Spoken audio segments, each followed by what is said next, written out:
Nós estamos diante de um momento muito especial para as pessoas que desejam ter um contato com Jesus, pois são os últimos momentos de vida de Jesus nesta ocasião. Jesus já esteve em Jericó em outras vezes, é verdade, mas essa vai ser a última vez que Jesus pisa naquela cidade. Ele iniciou basicamente seu ministério ali, pois é em Jericó que está o monte da tentação, onde Jesus foi tentado. É verdade que nós vamos olhar para o Velho Testamento e vamos ver alguns milagres sendo realizados em Jericó. Nós vemos a queda da muralha, nós vemos a transformação ou a purificação da água e outras situações. Jericó me parece ter se tornado, durante sua história, um ambiente de milagres, um lugar onde o poder de Deus tinha como se manifestar. Ao contrário de Nazaré, uma cidade cuja qual Jesus cresceu, e a própria Bíblia diz que quando Jesus chegava em Nazaré, ele não podia fazer ali muitos milagres. Jesus cresce num lugar, e no lugar cujo qual ele cresce, todas as vezes que ele retorna lá, ele não pode fazer grandes coisas, ele não pode curar, os sinais, o poder de Jesus fica limitado em Nazaré. Enquanto Jericó, me parece, é um local de alto aproveitamento, de boa performance, de excelentes resultados para Jesus, a Bíblia diz que Nazaré não. Nazaré é um local onde as atividades de Jesus se tornam tímidas, se tornam limitadas. O que será que tem em Nazaré que limita o poder de Jesus? Será que todas as vezes que Jesus se aproxima de Nazaré, ele enfraquece em seu poder? Por que é que quando ele chega em Betânia, em Naim, em Jerusalém, por que é que quando ele passa por inúmeros lugares, coisas grandes, extraordinárias, exponenciais acontecem? Mas quando ele chega em Nazaré, as coisas se limitam. Pastor, é difícil explicar isso, até porque nós estamos falando de um lugar. O que esse lugar faz para limitar o poder de Jesus? Pois é, a verdade não tem nada a ver com o local em si, com o ponto geográfico, com a georreferência. Não. O problema aqui são as pessoas que moram naquela cidade. As pessoas que moram no ambiente onde Jesus cresceu, tratam Jesus como se ele fosse alguém comum. Quando nós olhamos para esse texto, o que eu vejo hoje é que pessoas podem ser como Jericó, e pessoas podem ser como Nazaré. Famílias, negócios podem ser como Jericó. Ministérios podem ser como Jericó. Um ambiente de cura, de milagre, de clareza, de abertura de visão, de muros caindo, de águas sendo transformadas, certo? Do poder de Deus sendo manifesto, de tentações sendo vencidas. Ou pessoas podem ser como Nazaré, um comportamento altamente limitado ou limitante, pouquíssimas coisas acontecem, nada de interessante. E por que é que essas coisas não acontecem ali? Porque as pessoas dali, a empresa, a igreja, a família, o casamento, essas pessoas estão tratando Jesus como Nazaré tratava. É muito importante você entender isso, porque às vezes você pode olhar uma cidade, uma família que mora na mesma rua, às vezes é apenas um número de diferença, ao invés de ser o 45, é o 47. do lado da sua casa, na frente da sua casa. O que tem lá? Felicidade, paz, harmonia, prosperidade, presença de Deus. E o que tem do lado de cá? É dor, é crise, é perda. Quando nós olhamos para Jericó, a fama de Jericó, ela é extraordinária. Ah, pastor, mas uma palavra foi lançada que quem erguesse Jericó, o primeiro filho ia morrer no início da obra, né? E o mais velho iria morrer no final. Pois é, coisas desagradáveis também aconteceram em Jericó. Mas a história de Jericó é uma história de milagres. Eu queria abrir a minha mensagem hoje dizendo que você precisa definir que tipo de vida você quer. Uma vida como Jericó, de milagres, de movimento, de ação, de mover de Deus, ou uma vida como Nazaré. Quando nós olhamos para Bartimeu, nós vamos tirar proveitos dessa mensagem. Por quê? Porque nós precisamos aproveitar as oportunidades. Bartimeu não sabe, mas ele não terá uma nova oportunidade com Jesus. Jesus não volta mais a Jericó, ele vai morrer. Em muitas situações na nossa vida, nós teremos oportunidades, ou novas oportunidades, na mesma situação, ou no mesmo propósito. Mas aproveitar as oportunidades que já vêm na nossa direção, logo de primeira vez, eu digo para você que é muito mais confortável. Quando nós vamos olhar para Bartimeu, eu quero ver com você por que é que ele conseguiu êxito naquilo que ele procurava. O primeiro ponto nós já sabemos, por que é? Porque ele está num lugar onde milagres costumam acontecer. Você precisa estar no lugar certo. Você precisa definir, observar, fazer uma avaliação, ter a sensibilidade se você anda frequentando os lugares corretos. Porque tem pessoas que têm tudo para dar certo e não dá, porque estão vivendo no lugar errado. Eu já vi gente falando isso a respeito dos seus negócios. Ah, se eu morasse em outro local, eu romperia nos meus negócios. Ah, se eu morasse em outro local, eu conseguiria uma pessoa melhor para se relacionar. Eu já vi muita gente, e outras até que nem concordam com isso. Mas em algumas situações, existe um fundo de verdade. Mas por que é que Bartimeu teve êxito? Ele é um cego, não é o único. Não, tem outros cegos, outros pobres, outros feios, outros doentes. Tem outros, você não é o único. Ok? Tem outros. Por que é que acontece na vida de um e não acontece na vida dos outros? Aí é uma questão de postura, de posicionamento. Deus não tem privilegiados. Quando nós vamos observar Bartimeu, nós vamos observar que algumas coisas fazem diferença. Porque Bartimeu é um cego à beira do caminho, ele não é bobo.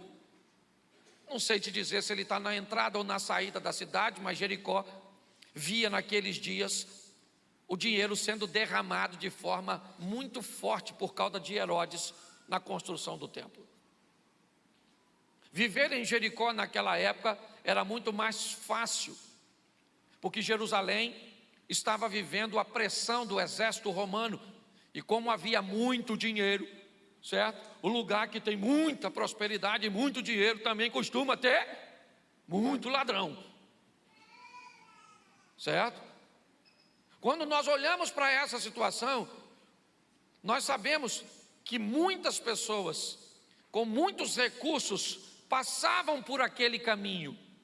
Então Bartimeu se colocou numa posição, mesmo sendo cego, que ele mandava uma mensagem para a sua vida e para seu futuro: eu desejo melhorar de vida, eu desejo ser abençoado, eu desejo ser próspero. É o que ele está buscando. Mas passou um mendigo buscando ser próspero, pedindo esmola. Essa era a realidade do mendigo naquela época. E de um cego. É assim que funcionava. Cuidado para não trazê-lo para a nossa, ou para a realidade de hoje. O que nós vemos, em primeiro lugar, é a expectativa que esse camarada tem. Ele nutre uma expectativa grande de ter aquela situação vencida. Bartimeu é alguém que a situação dele vai mudar. Por quê? Porque apesar de ser extremamente difícil, basicamente impossível, existe nele uma expectativa. Ele não perdeu a expectativa de um ambiente de melhora, talvez no mínimo de conseguir um tempo ficar fora daquele ambiente de pedinte. Eu não sei o que ele queria, mas a primeira coisa que muda a história deste homem é a expectativa que ele tem do futuro. E quando ele escuta no texto que Jesus vai passar, aí a expectativa do camarada vai nas nuvens. Coloca para mim o texto de Lucas, capítulo 4, verso 19. Lucas 4, 19.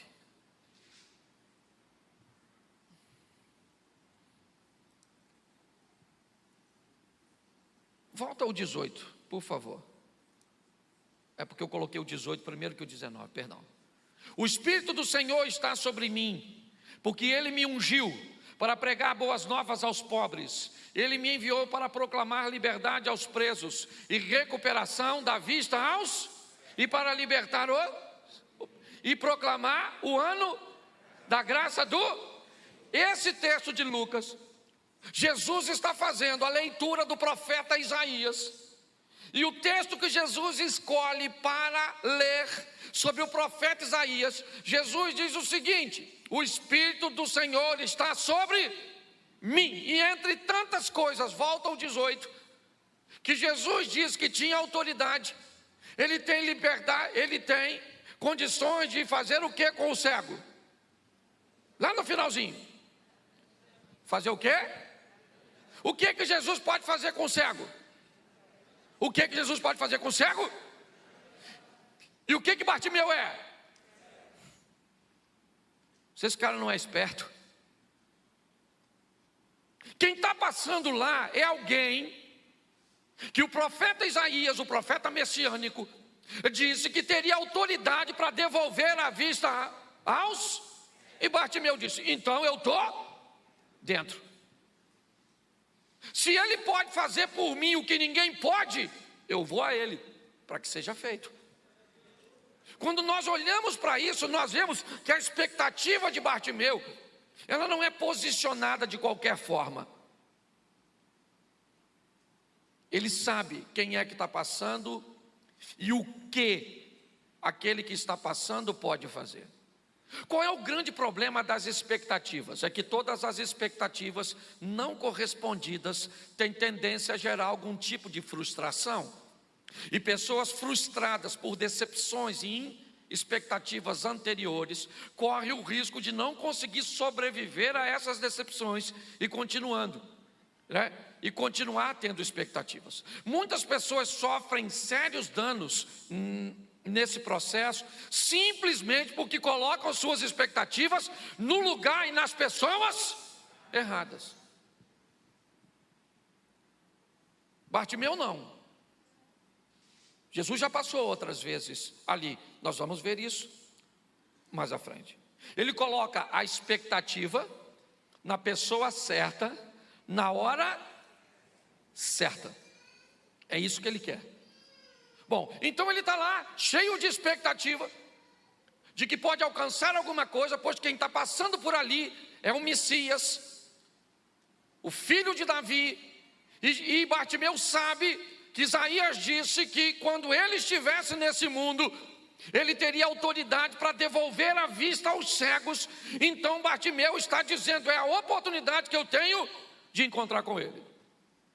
Pois é, o que Bartimeu vai descobrir é que a promessa está feita, mas ele está vivendo na geração do cala-boca, do fica quieto. Dá para atualizar o texto? Para o dia de hoje? O que que o pessoal está mandando o Bartimeu fazer? Cala a boca, Bartimeu. Fica quieto, Bartimeu. Se você quer ser próspero e vencer, e não deixar a sua expectativa esmorecer, vai ter que sobreviver à geração do cala-boca, porque estão tentando calar a boca do povo, não é de hoje. Essa é uma grande verdade. Bartimeu está lá querendo ser abençoado e as pessoas dizendo: calem a boca, fica quieto, não incomode o mestre. Ele está ali com uma expectativa, mas sua expectativa não é nada sem uma iniciativa. Qual é o grande problema dos sonhadores? É que eles costumam ser, desculpe a expressão, pernetas. Grande parte dos sonhadores, me parece, tem a única perna dos sonhos. E com essa perna ele tem muita dificuldade de movimento, porque ele não consegue tirar essa perna da base para colocar a próxima perna que vai fazer com que sua vida se movimente. A perna da iniciativa. Bartimeu é alguém que não vai ficar dentro de casa olhando para a parede reclamando porque nasceu cego, porque ficou cego, porque isso, porque aquilo outro. Não, ele tem uma expectativa, mas ele sabe que expectativa não muda a vida de ninguém. O que muda a vida das pessoas é iniciativa. Está assim de gente com muita expectativa do que Deus vai fazer, e sabe o que acontece? Nada. Mas quem tem expectativa e tem iniciativa, vai embora. É assim que funciona. Por que Naamã ficou curado? Porque ele saiu de Damasco e foi até Samaria. Chegou lá, o que ele encontrou? Um rei nu, dizendo que não tinha poder para fazer nada com ele. O que a expectativa dele fez? Foi para o buraco. Aí ele recebe a notícia, e lá vai ele, cheio de expectativa, achando que Deus vai fazer segundo o seu modelo. E quando ele chega lá novamente, ele tem um problema com a expectativa. E ele diz que não era aquilo que ele estava esperando, mas ele tinha iniciativa. E por causa da iniciativa ele ficou curado, e não da expectativa. Se dependesse da expectativa dele, ele tinha voltado para casa doente, sim ou não? Mas ele tinha iniciativa. Talvez você tenha muita expectativa, mas pouca iniciativa. E o que move a vida? O que move a vida é aqui, ó. Quer anotar aí, queridinho? Gálatas 6, 7 é o princípio que Deus criou para mover os acontecimentos. Não se deixem enganar, de Deus não, pois o que o homem, o que ele fizer, suas iniciativas irão gerar reações, fatos, acontecimentos. A Bíblia está dizendo: não se engane, gente. Você gosta de orar muito, continue orando, mas descubra que oração por si só é apenas uma das bases. Você tem que ter uma outra para gerar um movimento, e ela é ação, iniciativa. Deus não, ou de Deus não se zomba, pois o que o homem fizer, ele vai, o que ele faz causa uma reação, e a reação traz para ele de volta o que ele espera ou não, dependendo se a ação for positiva ou for negativa. Pastor, mas uma iniciativa para Bartimeu é muito difícil. Por quê? Mateus 24, 12. Mateus. Devido ao aumento o que acontece com o amor de muitos? Pois é. Bom, Bartimeu está tentando mudar de vida. E o texto diz que devido ao aumento da maldade, e nos últimos dias, é o texto que serve de base para início desse texto, nos últimos dias irão acontecer uma série de coisas, e diz, por causa do aumento da maldade, o amor de muitos, sim ou não? Isso. Só que isso é altamente desanimador. Nos últimos dias, repita comigo, nos últimos dias, o amor de muitos se esfriará. Atos dos Apóstolos. Dá uma travada nesse texto na sua Bíblia, esse que eu botei aí agora. Marca ele assim, se você puder. E marca agora, Atos dos Apóstolos 2,17. Nos últimos dias, diz, quem foi que disse antes que o amor se esfriaria nos últimos dias? Quem foi que disse? Deus. E quem é que está dizendo agora que nos últimos dias, o que Deus vai fazer? Derramar o Espírito sobre? Escolhe um dos dois textos para você viver na sua vida. Você pode viver a vida dizendo que no final dos dias o amor de muitos esfriará. Você vai dizer: na minha vida, nos últimos dias, o Senhor vai derramar nela, na minha vida, na minha casa, na minha família, no meu ministério, o Espírito do... Você precisa definir. Não é porque um texto está na Bíblia que você vai aplicar ele na sua vida.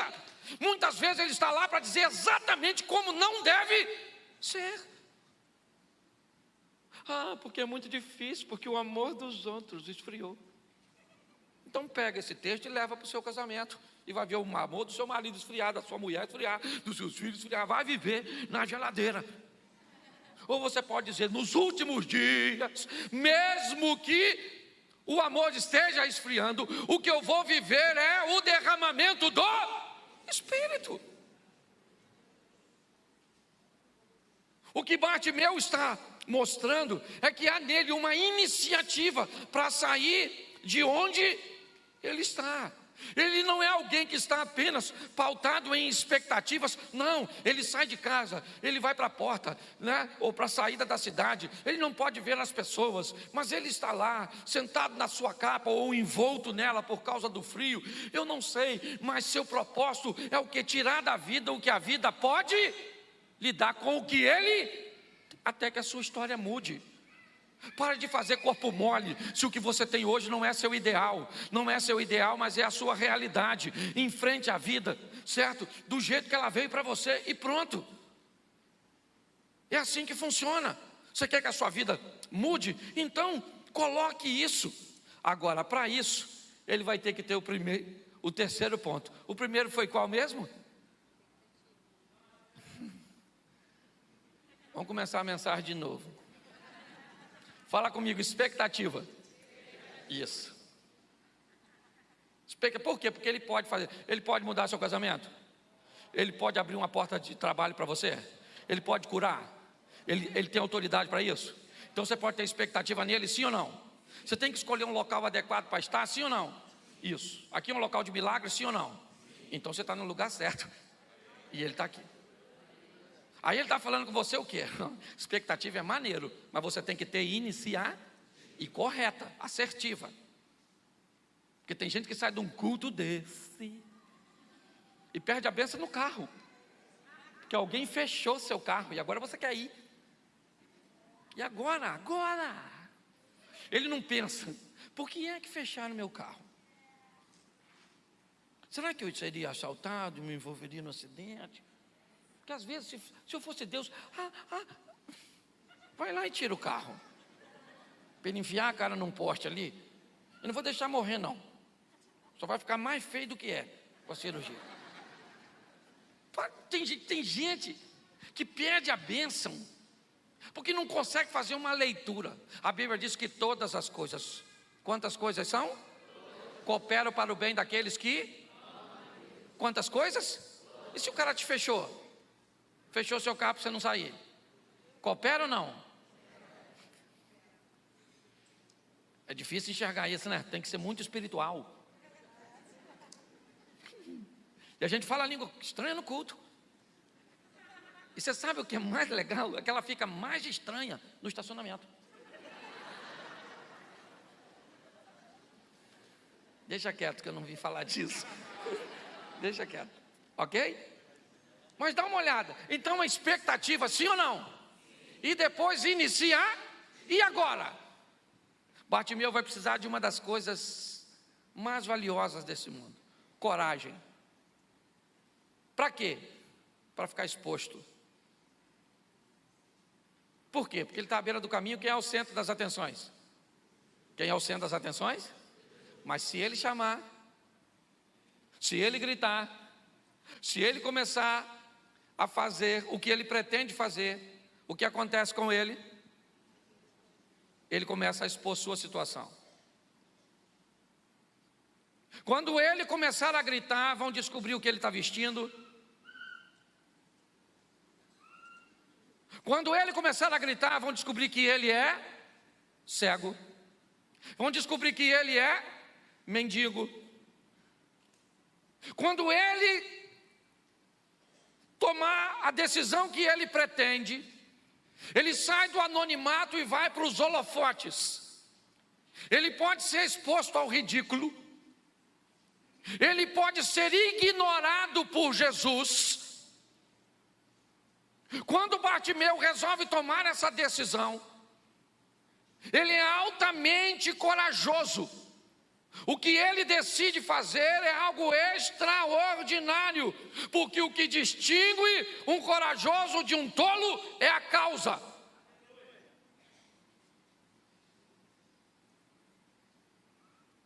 Quando você vê esse camarada começar a gritar, ele começa a expor. Está assim de gente, ó, que não resolve o seu problema porque não tem coragem de resolver, porque tem medo de dizer que apanha do marido, porque tem medo de dizer que tem alguém na casa abusando de uma criança, porque tem medo de dizer para a mulher que o salário diminuiu, ou que está a ponto de ser mandado embora, porque tem medo de dizer que está sentindo uma dor. Tem gente que não muda porque não tem coragem, porque tem medo. O que vão dizer de mim se eu pedir uma cesta básica à igreja? Nossa, eu vou revelar. Você vai revelar à igreja que você está vivendo um momento de dificuldade, que você precisa de... É só conversar com você e eu vou descobrir que em outras ocasiões você já ajudou tanta gente e que agora você merece da vida receber ajuda. Mas não. Quando Bartimeu grita, ele sai do anonimato, ele vai para os holofotes. As pessoas começam a pressioná-lo, dizendo que ele não vai conseguir. Jesus está ficando distante. Ele continua gritando. Pensa se Jesus não para. Que humilhação e vergonha. E ele é corajoso, porque em Lucas 19, um tempo antes, quando Jesus esteve em Jericó, ele veio a Jericó para ir na casa do 19:2 de Lucas. Coloca para mim. Havia ali um homem chamado chefe dos... Jesus foi na casa dele, sim ou não? Mas ele é rico. Mas Jesus... Não, Jesus foi na casa do Zaqueu, porque Zaqueu é rico. Seja franco, se você recebe 2 convites para comer na casa de um rico ou de um pobre, não fala não, para não passar vergonha. O cara tem que ter coragem, sim ou não? Sim. Coragem para se expor, coragem para ir para a vitrine da vida. Porque se você quer mudar de vida, mas não tem coragem para tomar uma decisão, se conforte com a mediocridade. Problemas têm que ser tratados e expostos. Você tem que ter coragem para trazer o problema para os holofotes, para que eles sejam tratados. Uma tempestade está afundando um barco. Onde é que está o problema? No porão. É Jonas. O capitão do navio vai no porão e diz: meu irmão, sai do porão e vem para o convés, porque problema a gente resolve no claro. Mas tem que ter coragem. Você não tem coragem para dizer que teu casamento está ruim? Então viva o divórcio. Você não tem coragem para dizer que a sua intimidade com a sua esposa está ruim? Então viva o adultério. Você não tem, coragem para estudar, não tem iniciativa, você não tem nada, então o que você vai ver? Quando Bartimeu, ele grita, pronto, ele é o centro das atenções, acabou, está todo mundo olhando, as pessoas pararam e estão mandando ele calar a boca. Por que estão mandando ele calar a boca? Porque ele está chamando a atenção. E aí ele chamou a atenção de Jesus. Aí Jesus para a multidão. Por que a multidão parou?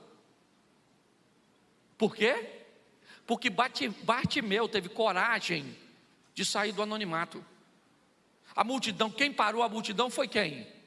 Foi Bartimeu, não foi Jesus. Porque Jesus parou a multidão por causa de Bartimeu. Por que as pessoas deixaram de fazer seus afazeres e começaram a falar com Bartimeu para calar a boca? Porque o que Bartimeu fez começou a atingir a vida delas. Ele teve coragem. E muitas vezes é isso que a sua e a minha vida está pedindo de nós. Tenha coragem de tratar às claras o que você tem, o que você sente, o que você quer. Se você não tiver coragem, quem confessa fraqueza não confessa fracasso. E, inevitavelmente, com expectativa no lugar certo, ou na pessoa certa, estando no lugar certo, tomando a iniciativa e com coragem, ele vai alcançar o que quer. Por quê? Porque o que ele quer, ninguém pode fazer.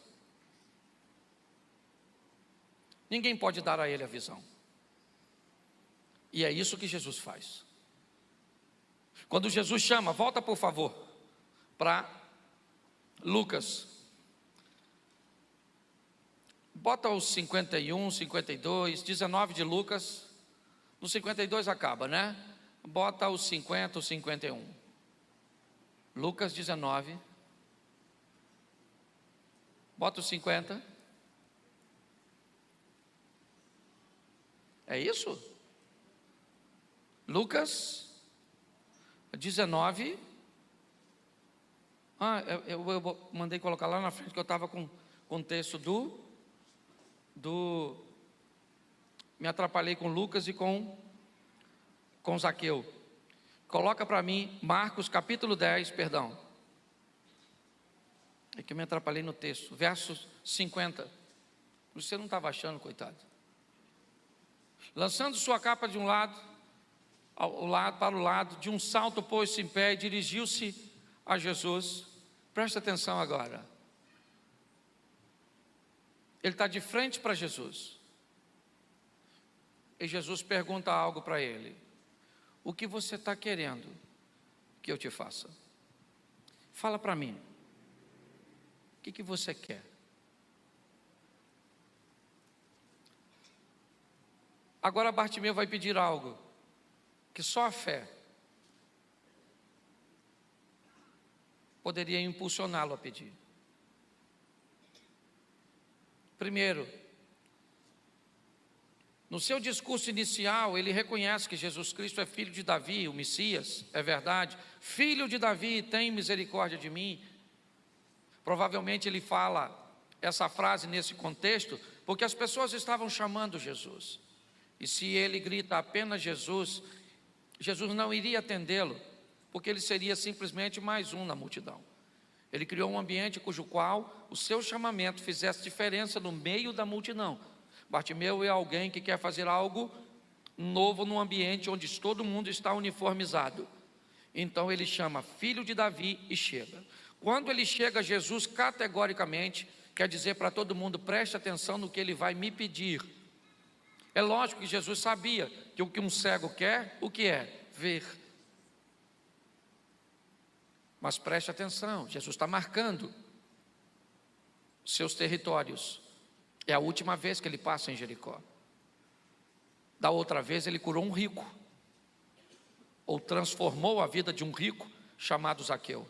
Agora ele tem um contato com um pobre, porque a mensagem dele é: eu vim para todos, seja rico, seja pobre, eu vou parar para dar atenção.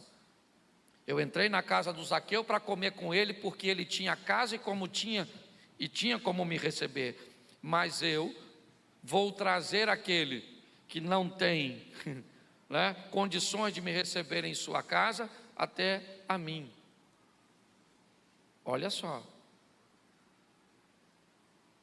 O último passo da história de Bartimeu é a fé. Jesus pergunta: o que você quer que eu te faça? E quando ele diz: mestre, eu quero ver, Bartimeu sai do mundo físico, sai do mundo emocional e mergulha no ambiente espiritual. Quando ele diz: mestre, filho de Davi, Messias, filho de Deus, Salvador do mundo, o Senhor tem autoridade para me devolver a visão. Venceu as pessoas que estavam à beira do caminho, à distância, e agora está lá diante de Jesus. E aí Jesus diz para ele no verso 52, vá, disse Jesus, a sua fé, pois é. Nós temos um problema e muito cuidado na hora de olhar para isso. O que curou Bartimeu não foi a fé. A fé foi um dos ingredientes que compôs o processo cujo qual, porque se ele tivesse fé, simplesmente tivesse dentro de casa, tinha acontecido alguma coisa.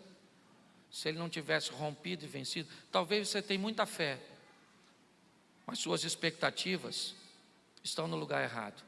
Talvez você tenha muita fé e muita expectativa, mas talvez você não tenha iniciativa. Talvez você tenha fé, expectativa, iniciativa, mas não tem coragem. E talvez você tenha iniciativa ou expectativa, iniciativa, coragem, mas não tenha e não vai valer nada. Me parece que um processo foi criado. E hoje a sua vida te desafia. Não sou eu, é a sua vida. Olhar para a sua vida e dizer: pastor, eu não tenho mais expectativa em casamento, porque eu já fali por onde eu passei. Eu não tenho mais expectativa nos meus negócios. Eu não tenho mais expectativa na igreja. Estou cansado de pastor. Estou decepcionado com a igreja. Suas expectativas eu não sei onde você colocou. Talvez muita expectativa, zero de iniciativa. Ou todas as iniciativas não conseguem serem canalizadas. Todas as iniciativas não conseguem seguir um processo cujo qual você tem muita força, mas não tem direção. Trate sua vida com cuidado, pois ela é sua. Pare de chamar consequências de suas ações de cruz. Ah, essa é a minha cruz. Não é sua cruz nada, meu irmão. Pare de botar cruz ou a nomenclatura de cruz nas consequências. Está lá, Deus não se deixa, iniciativa, escarnecer, dele não se zomba. Fez, arque com as consequências. A vida é sua, você faz dela o que você quiser. É você que decide se é isso que você quer para você, para o seu casamento, para os seus filhos. Porque a hora que as outras pessoas definirem o que vai acontecer na sua vida e a maneira que você vive, essa pessoa se tornou seu Deus. Ela virou uma divindade para você. Por isso que um partido político não define a sua vida. Por isso que um regime não define a sua vida. Quem define a sua vida é você, em Deus. Porque é Ele que tem que ter o controle da sua história. Mas para isso, sua expectativa vai ter que ir no lugar certo. Está no lugar certo. A iniciativa, ela tem que estar aí, né? Já brinquei com isso aqui em oração e ação. Sempre, ó, seus dois pés estão aqui, ó, no chão. Parou sua vida. Tira ele do chão, ela também para. Porque o movimento da vida é um pé no chão e o outro se movimentando. Entendeu? Enquanto um te apoia, o outro se movimenta. Faça isso. Esse dia alguém falou: pastor, vá fazer exercício. Eu falei: por quê? E fortaleça as pernas. Eu falei: por quê? Ele falou assim: porque na velhice o que mais derruba velho é tombo. E tombo acontece por causa de perna fraca. Eu falei: ainda não estou nessa idade. Mas eu queria que você saísse daqui, porque meu propósito é ver sua vida em movimento. Para de cambalear, para de caminhar apenas numa linha. Viva o extraordinário de Deus. Por quê? Porque é isso que Deus tem para você. Seja espiritual ao extremo, ok? Vá nas nuvens mesmo, entre, rasgue os céus e entre na presença de Deus. Mas vive o sensacional aqui nessa terra. Depois do culto, se você quiser caminhar conosco, ali atrás do cameraman ali, ó, tem uma salinha com as cadeiras vermelhinhas. Nós temos um pessoal lá para te receber. Se você quiser nos conhecer mais de perto. Que igreja é essa, meu Deus, que bota a responsabilidade demais nas costas da gente? Eu gosto mais de culpar o diabo. Pode continuar, não tem problema não. Ele já está condenado mesmo. Só que a sua vida não muda enquanto você culpa os outros. Sua vida vai começar a mudar quando você enxergar suas responsabilidades.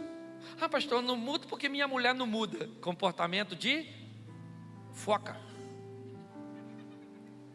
Só muda se ganhar um prêmio. Faz uma gracinha, vem aqui. Toma aqui na boquinha, foquinha. Você tem que mudar para você se tornar alguém melhor. Hoje eu estava conversando isso com a esposa na volta do almoço.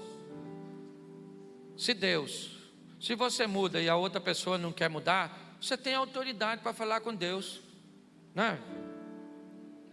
Estávamos nessa discussão hoje, para saber quem é que Deus ia levar primeiro. Meu medo é ela ter mais intimidade com Ele do que eu, né? Até porque às vezes eu vou falar com Deus, não sei se Ele é meu pai ou se Ele é meu sogro. Se é meu pai ou dela. Mas saia daqui para viver o extraordinário, gente. A semana começa hoje e vem aí a melhor semana da sua vida. Eu não estou brincando não. Quando eu falo isso, eu vivo uma semana, uns troços mais extraordinários. Vem aí, setembro está terminando e Ele vai trazer consigo o melhor tempo da sua vida, da sua família. Um tempo de cura, um tempo de prosperidade, um tempo de paz, certo? Isso, fique de pé. Fique de pé. Feche seus olhos. Glória a Deus. Feche seus olhos. Pai, muito obrigado por essa noite.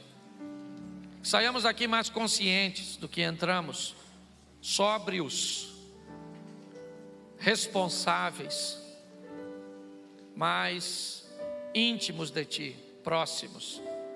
Que essa seja uma semana de oração, de leitura da palavra, de jejum, de controle dos lábios, de selecionar os ambientes que vamos frequentar. Queremos ir para Jericó e não para Nazaré. Abençoa a nossa casa, a nossa família. Que seja uma semana de bênção, de vitórias. Que o grande amor de nosso Deus Pai, a graça de nosso Senhor e Salvador Jesus Cristo e as doces consolações do Santo Espírito de Deus seja para com todo o povo do Senhor. E todos digam: porque todo aquele que invocar o nome do Senhor será salvo.